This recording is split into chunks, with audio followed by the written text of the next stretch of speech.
My name is Cade Thibodeaux. First name spelled Cade. No, there isn't too much of a story behind that name besides that my mom liked an old Western TV show called Cade's County and liked the name, and therefore I got it. But my last name is Thibodeaux, which is Thibodeaux. And if you've ever been around or been to Louisiana, you know that name. I've said it a lot of times. Is every good Cajun joke usually has a Boudreaux and a Thibodeau. Kind of like around here, you got the Sven and Ole's. Down south, it's Boudreaux and Thibodeau. Thibodeau's the smart one. Remember that. Remember that. But again, there's a lot of letters in that last name as well, which is why a lot of people who are aware of me know of me in town. I've been in Ely since 2012, know me as Mr. T, because I substitute teach at the school. And when I meet kids, I tell them, and I even write my name up on the board, and I say, if all those letters scare you, just call me Mr. T.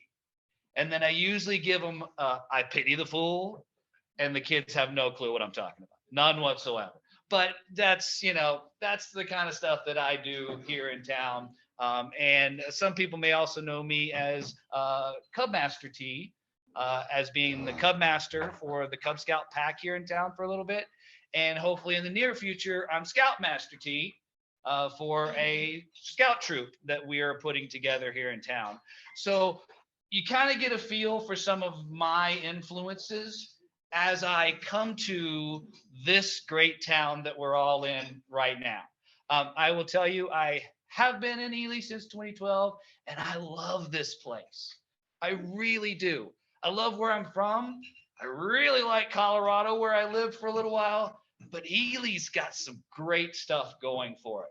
And one of the very first things that I encountered when I got here, and it led to what you're seeing on the screen right now, is Winter Festival.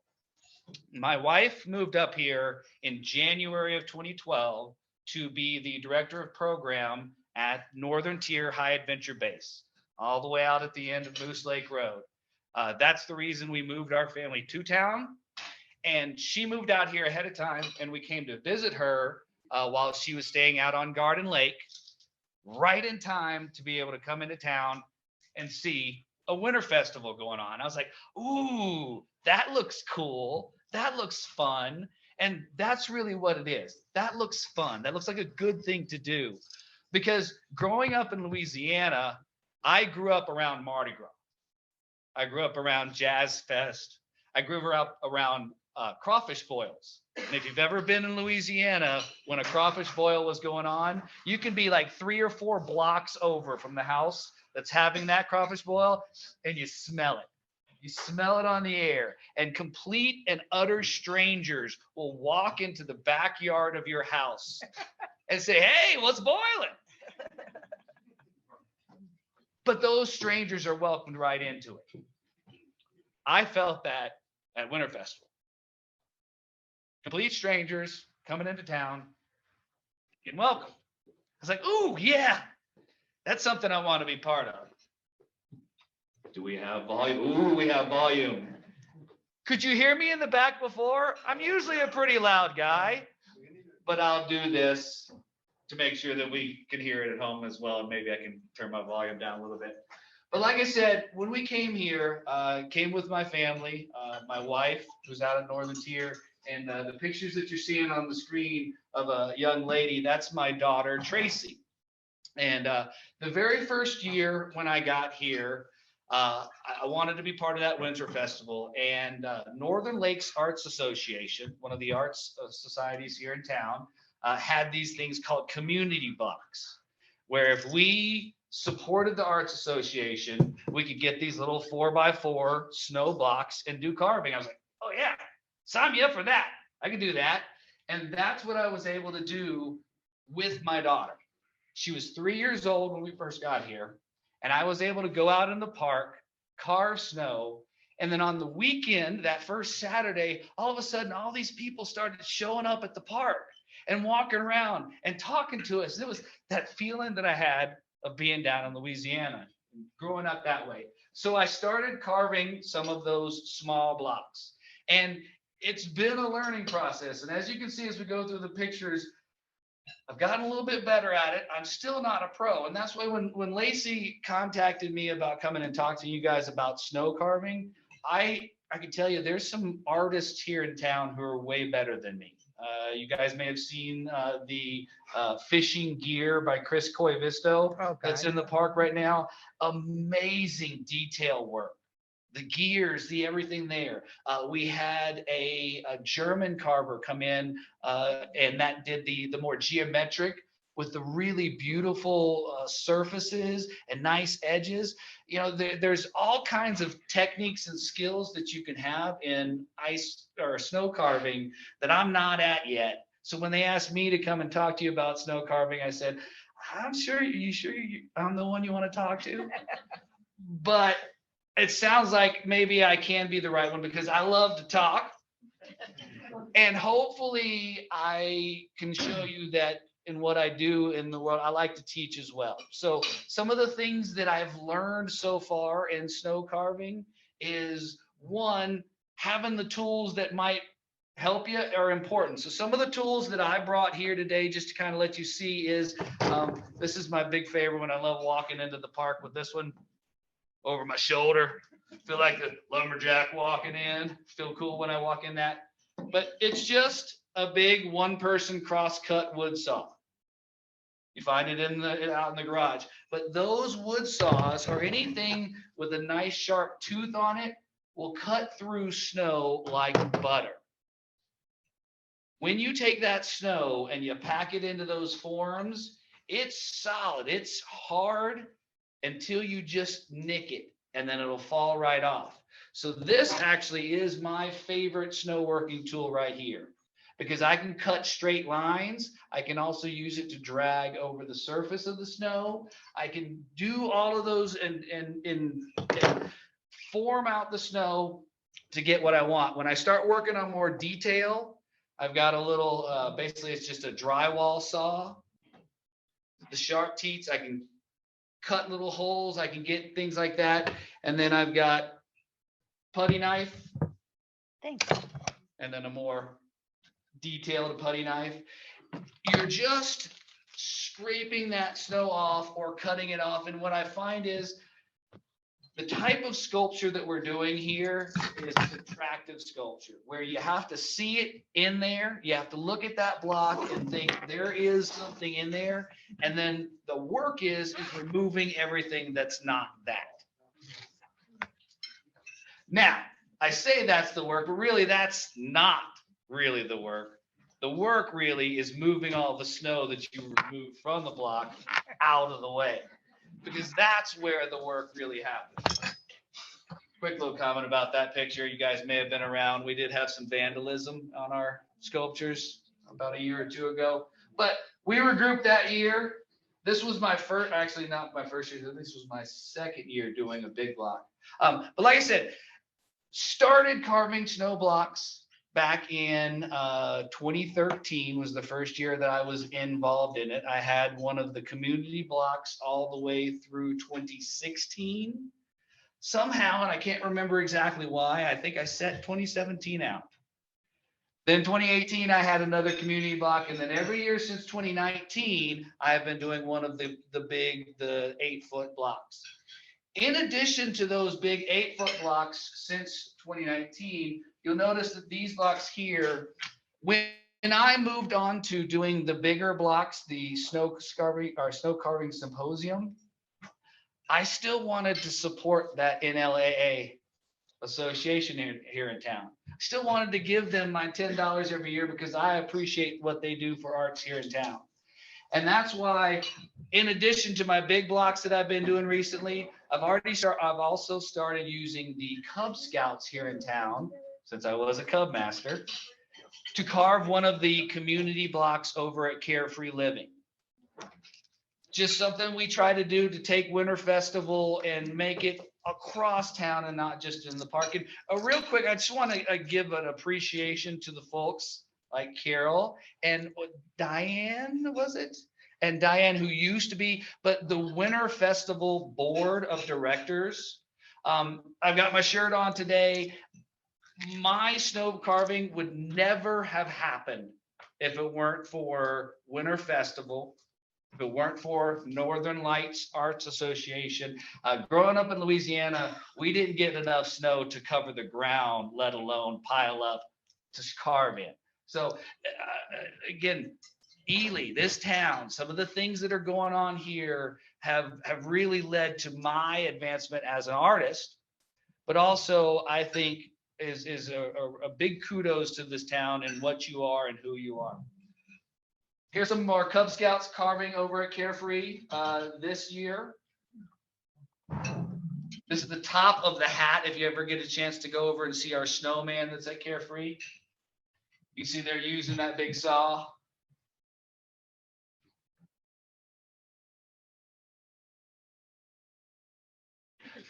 But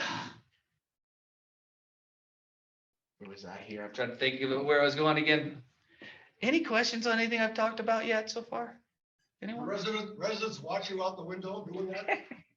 Yes. Again, one of the benefits of having our Winter Festival board is I worked with Shauna Vega, let her know when we were going to be doing those carvings. And yes, we had not only residents watching us out the window, but we did have at least one resident come and take a little walk by tour while they were doing it as well.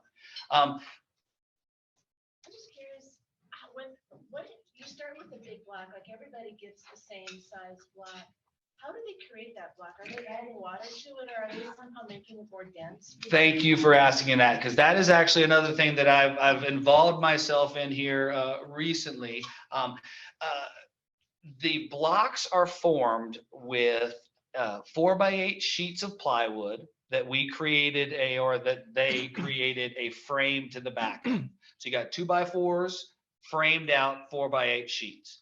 You take those two 4x8 sheets, you lie them on each other horizontal. That gives you one wall. 4 walls of that, you have an open top. And then the city actually comes in and uses their front end loader and dumps the snow down in there.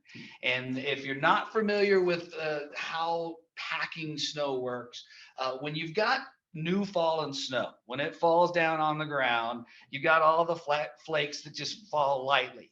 When you take that snow and you move it, you pick it up with something and you drop it and give it that little bit more gravity, it takes all of those flakes and locks them in together. So it only takes about 24 hours with a sub-zero night for sure inside that form that you really could go back the next day, pull those forms off the side, and you are going to have an 8x8 block of snow that is as hard as you need it to be to carve on it. You could stand on it. What happens? The question is, what happens if you make a mistake or something chips off too much? Can you repair it, or? You go with whatever you can. Yeah, you have to go with plan B. It is possible to do some repairs. You can take some warm water, make a bit of a wet slush, and reattach some things. It is a very weak bond. It's not going to work as well as that freshly packed snow. But with that, yes. I was told that one year there wasn't enough snow in Ely and people brought snow from their yard. How did that work for sculpting? That is one of the things that if you talk to some of the more professional sculptors, the ones who are doing this and traveling around the nation doing it, they will tell you that they can judge the quality of the snow. I will tell you that I've seen everything from clear brown streaks that I could tell there was all kinds of dirt and muck in there. I've had to deal with pockets and holes in there. And if you've got something that needs a nice smooth face, you might have to carve in a little bit further to get to a smooth face, or you might just go with a pocket or hole in whatever you're dealing with. But the worst thing that can happen is to get big chunks or to get any ice in there, because the ice is going to be much more difficult to carve than that packed snow. I just want to say that there have been a couple of years where there has not been enough snow in the park. And the Winter Festival has paid for loaders to go out on Shagawa Lake and then dump the snow into the city trucks. The city does not have liability to put their trucks out on the lake. So we have had to do that at least twice that I can remember, but it worked out pretty well. Yep. What will really stand in the way as far as once you've got it in the form and you're starting to carve it is if you've got big boulder chunks that have been dumped in there, that's how you'll get more of those pockets. The pockets are the worst thing to deal with.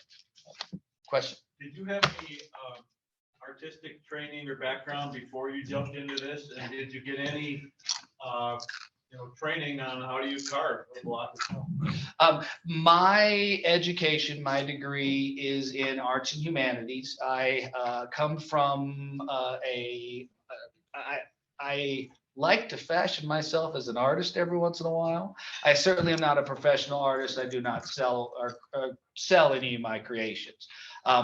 Yes, one of the things is, and it goes back to that idea that Winter Festival, this town, the carving symposium has always been a very welcoming community to me. We've got some carvers here in town, like I talked about, Chris Coivisto. Interesting story about my carving this year. If you haven't had a chance to get by the park, my carving this year is a moon with a crystal bloom coming out of it. With a sun base to it. And the story of how that came to be is my daughter, again, who features prominently in a lot of these pictures, she's my partner and she's my muse. She's the one who kind of gives me my ideas. And I asked her this year, well, what would you like to make? And she said, crystals. Well, tell me more about crystals. And she said, well, you need air and water to cleanse the crystals. And I said, okay, well, that's the snow, that's the water and the air. And she said, well, but you also need the sun and the moon to recharge the crystals. I said, okay, well, then we can put a moon and a sun in our carving of crystals. And I said, well, why would I want to do this? And she said, well, it helps bring balance and order to your life. Wow. And I said, wow. That's amazing. We need a lot of that right now.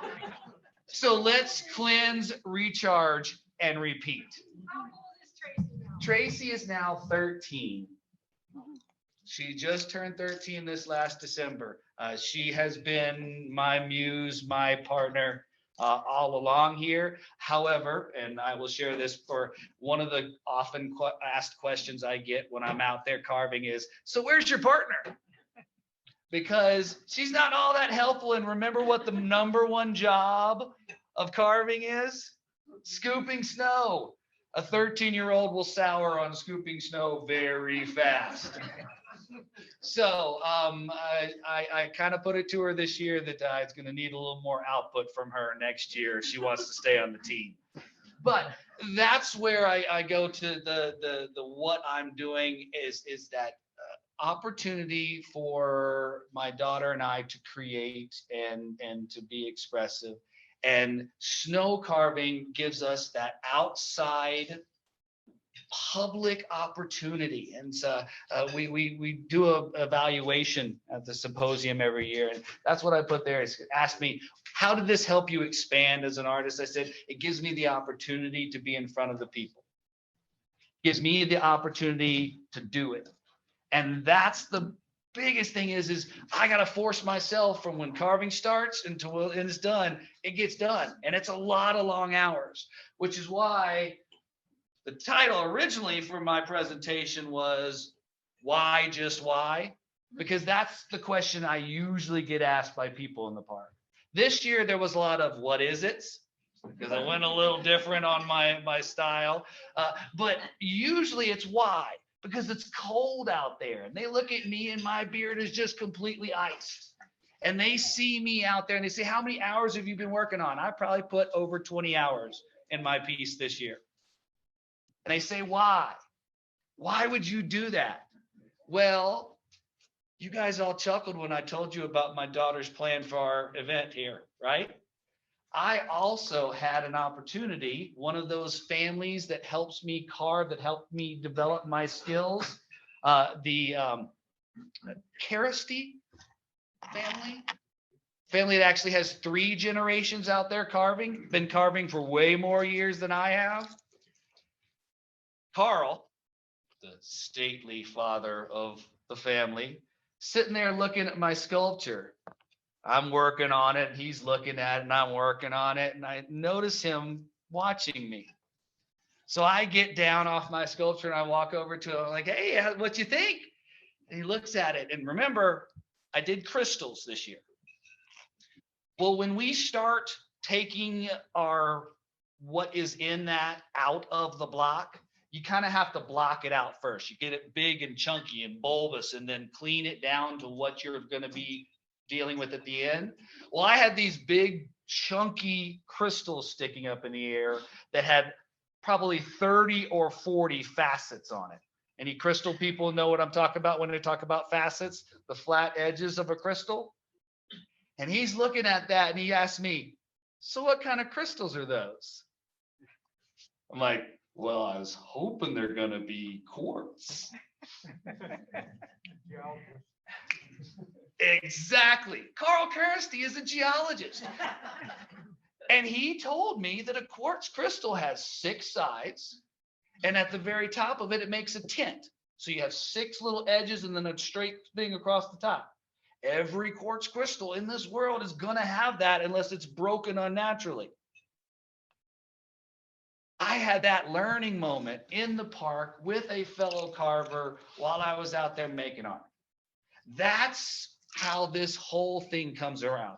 That's the why. And again, as we go through here, my little daughter, who started her first carving when she was no bigger than this little, now 13, with her friend walking themselves to the park and at least helping me finish the sculpture on Sunday morning. So they were part of the team. Yes, sir. You said about 20 hours. What's the time frame that the carvers are given? From We start to finish? On the Wednesday prior to the start of Winter Festival, we have what we call our carver kickoff. And that's when we're given our assigned block. That's when we start. And you start carving Thursday morning. So Thursday, Friday, and the expectation or the effort is to be done by end of Saturday. If you're not familiar with it, a lot of questions I get out there is, so who won? It is not a competition. When we come out here for the symposium, we're out here just to make art. We try to bring as many people from around as we can, bring them to our fantastic little town, and it's not a competition. Oh, sorry. Yes. When you came from Louisiana, how did you adapt to the Minnesota cold?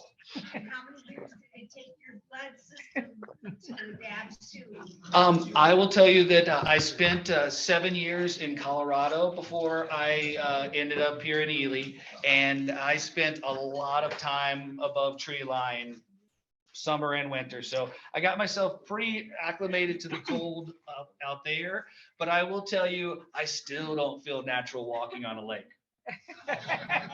Weird, very weird. You have another one? Yeah, I'll figure out what it was now. Is the number of blocks related to the number of applicants? And then they're distributed, or how do you know how many blocks? How do they know how many blocks to make, or is there a given? The application process typically starts, I want to say November or December. Earlier. Or even earlier than that. That's probably when lazy me got around to doing mine. But the application process happens where we apply to make a piece. We have to present some previous works that we've done, kind of show ourselves to be worthy to be in the symposium. of course, the community blocks are open to everyone, and I wholeheartedly encourage people to practice out there, do some work, and you'll learn real fast the work that is involved, even on one of those 4-foot blocks.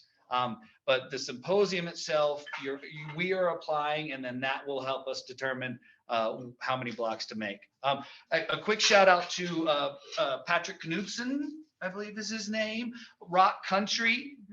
He and his team were amazing in getting those blocks out there. Also a somewhat smaller, but still a shout out to the staff out at Northern Tier who came in and to help in making those forms happen.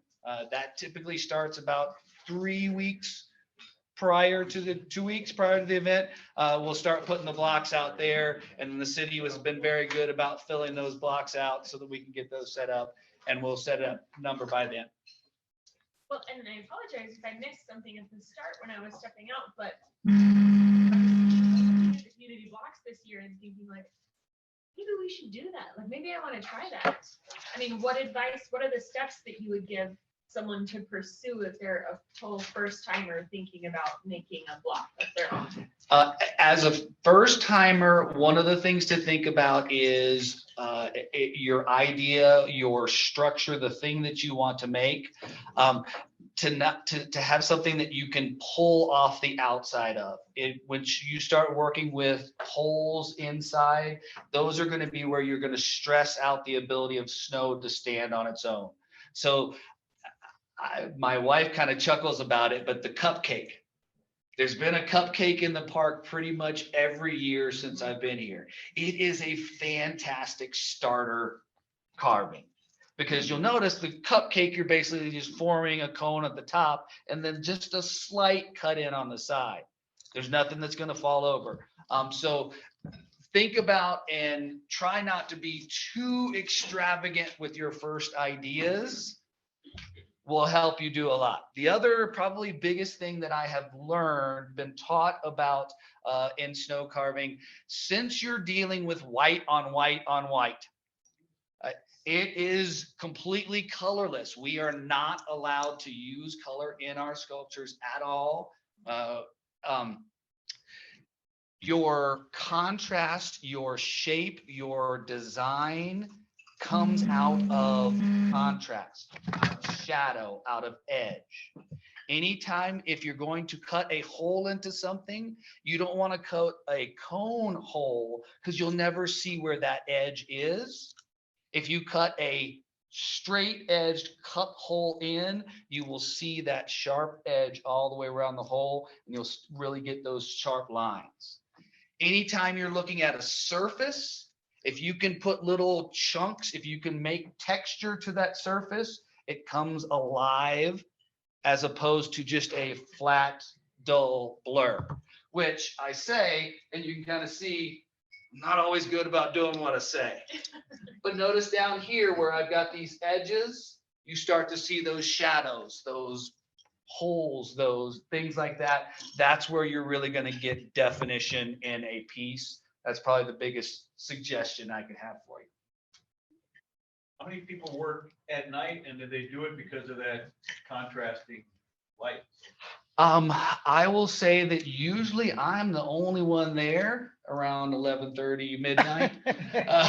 And that's just because me personally, a lot of folks know Carl Skustad here in town. He just competed in the Arrowhead 135 here recently. He's one of those, long distance, long haul people guys. I don't do that. This is what I do. This is my endurance event. So when I go out there and carve, I'll be out there for hours and hours and hours. Most of the teams are usually pretty good about keeping it during the day. But yes, nighttime and the lights that they have out there give us a whole new set of shadows to work with.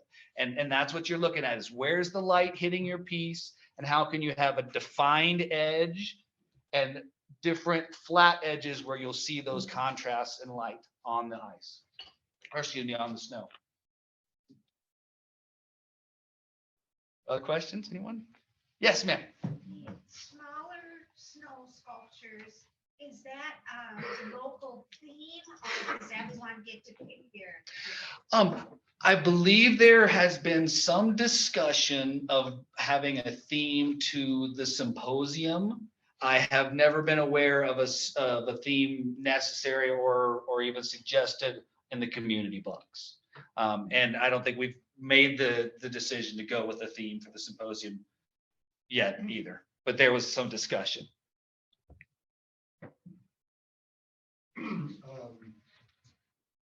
One of the fun things about the whole thing is how long these guys last. Of course, every winter is different.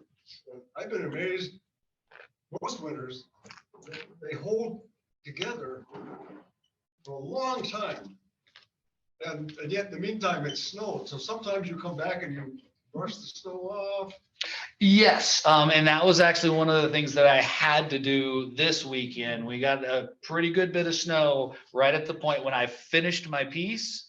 And my piece this year really required some clean faces and some edges because my moon, I didn't have an opportunity to put texture in. So I had to have those edges. So I went out there with my broom and swept it out.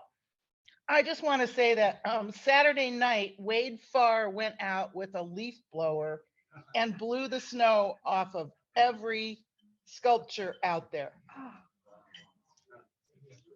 I didn't know you went on all of them. He did.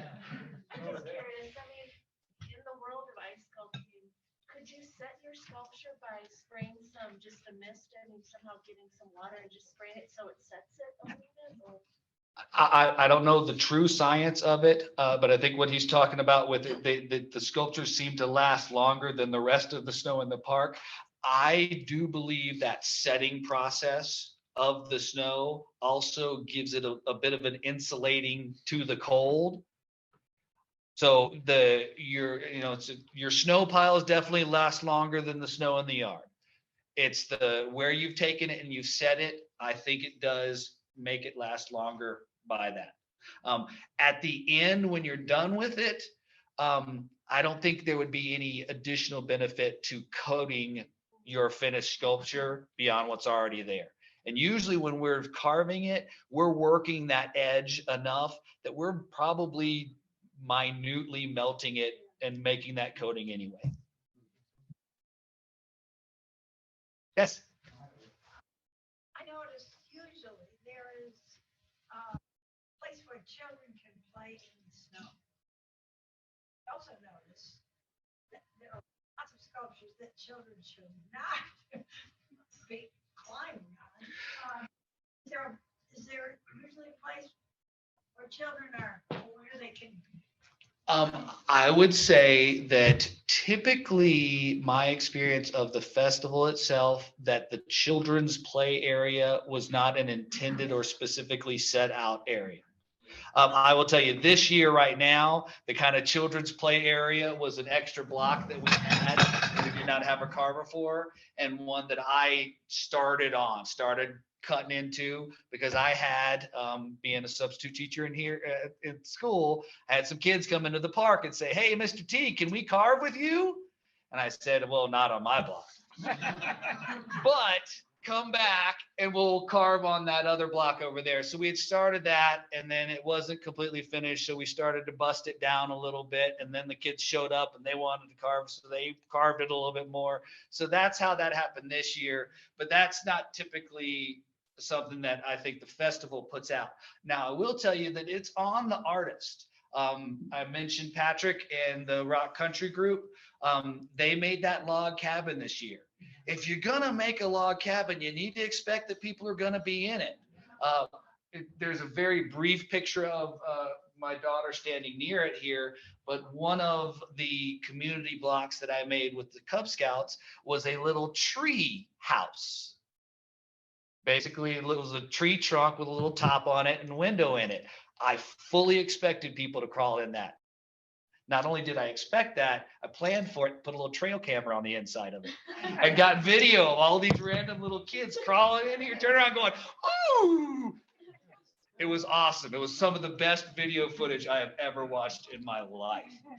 But as a sculptor, you need to understand how people are going to accept and utilize your art as well. One of the other ones in here, it was not the year I didn't participate, but the year that my piece fell apart. Oh. And it does happen. My daughter that year wanted me to make her a Frozen theme.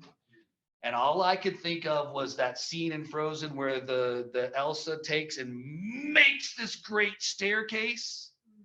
So I wanted to give my daughter the opportunity to stand at the bottom of this great staircase going, like that.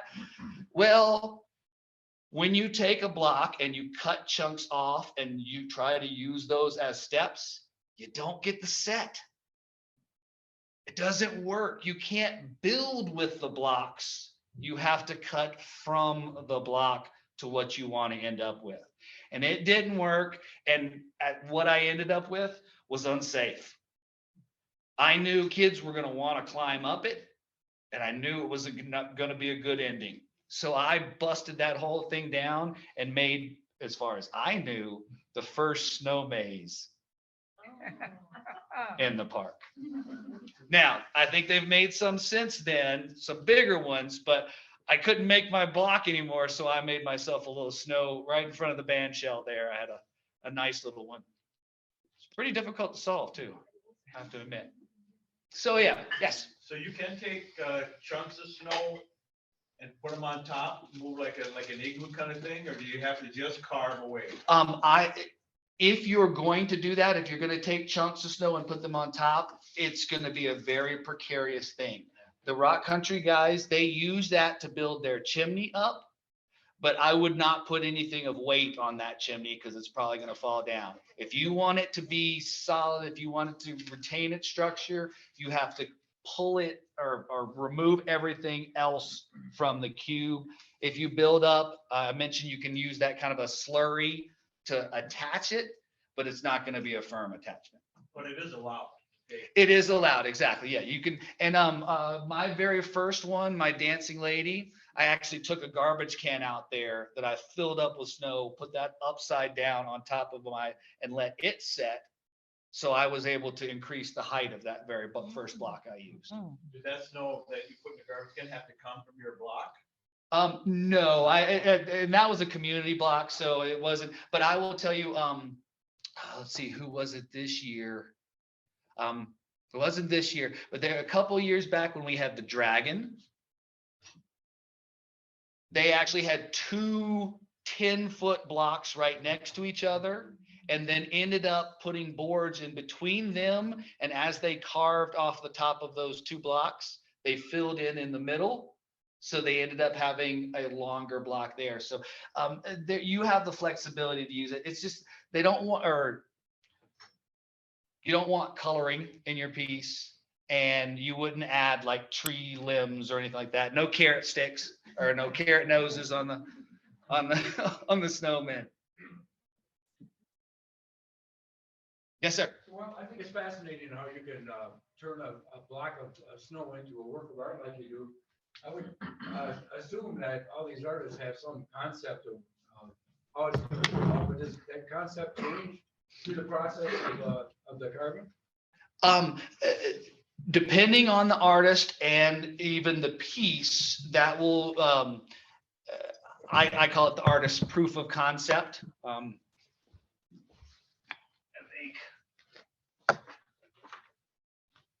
This was mine for this year. Just a drawing when my daughter started talking about crystals and I thought moon and sun and things like that. I just did a quick sketch, kind of a plain view as well as an aerial view just to get in my mind. The piece that you see on the screen of, if you're familiar with Pokemon Go, which is a online game that my daughter was in for a little while, I've made some of the characters of it. I was actually able to make those out of clay. My very first big block was a Lego Hagrid from Harry Potter.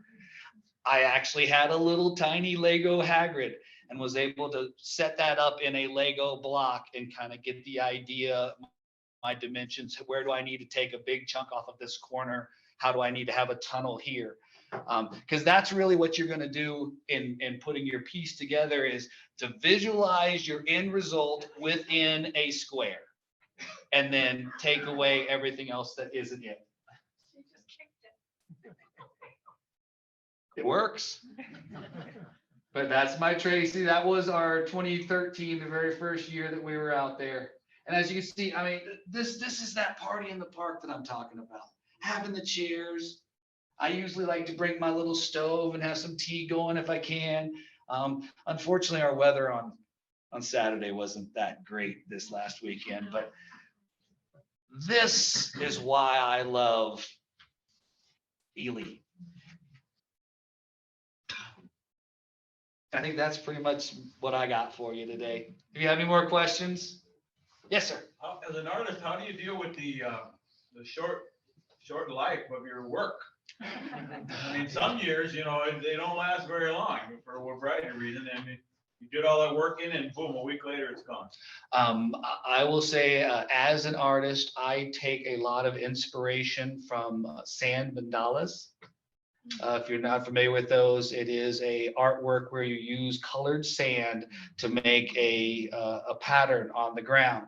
And one of the parts of the process of a mandala is to actually, once you're done, sweep it away. The art is in the process, not in the product.